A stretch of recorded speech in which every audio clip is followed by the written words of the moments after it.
Morse 1800, ADO17, 1966–75.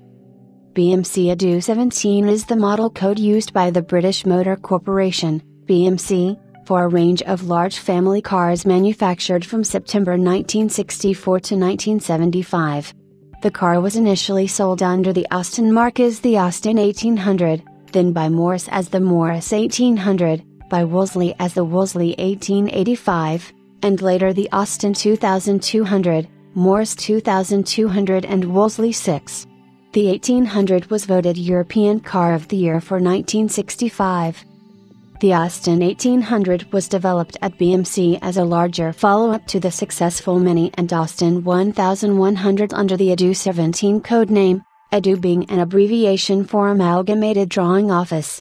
Additional badge-engineered Morse 1800 and Wolseley 1885 variants were launched in 1966 and 1967 respectively, catering for the BMC dealerships selling those marks. The 1885 name had previously been used on the Wolseley 1885 of 1938 to 1948.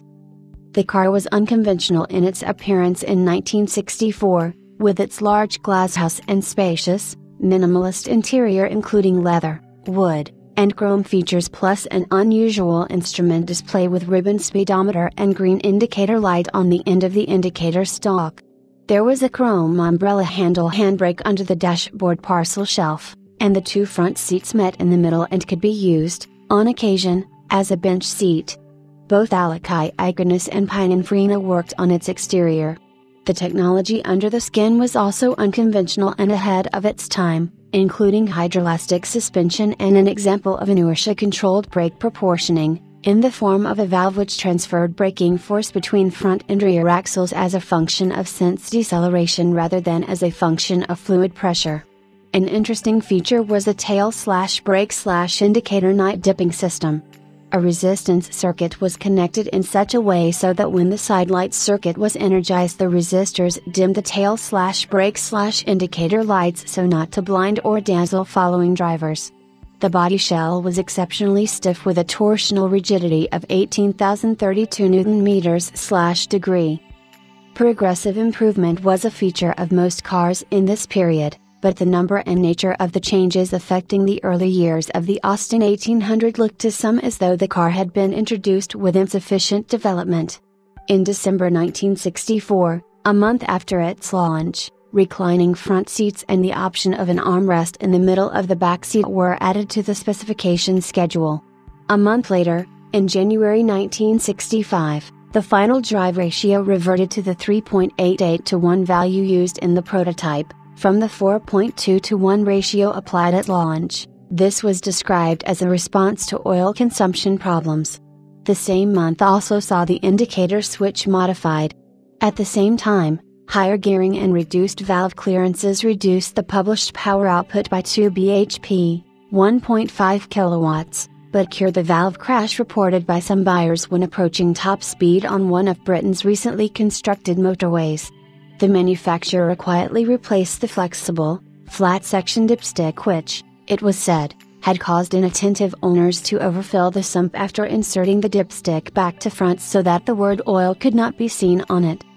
Subsequent modifications included changing, repositioning and re-angling the handbrake in October 1965, removing the rear anti-roll bar and rearranging the rear suspension at the end of 1965, at the same time adjusting the steering to fix a problem of tire scuffing, and fitting stronger engine side covers in January 1966, along with modified engine mounting rubbers which were resistant to debonding. February 1965 saw water shields fitted to the rear hubs, and the car's steering rattle cured by the judicious fitting of a spacer, while the propensity of early cars to jump out of first and second gears was solved by the fitting of a synchronizer. Further improvements followed the launch of the Morse 1800 early in 1966. Gear cables were revamped to deal with difficult engagement of first and third gears in cold weather, and the seat mountings were adapted to increase rake in May 1966.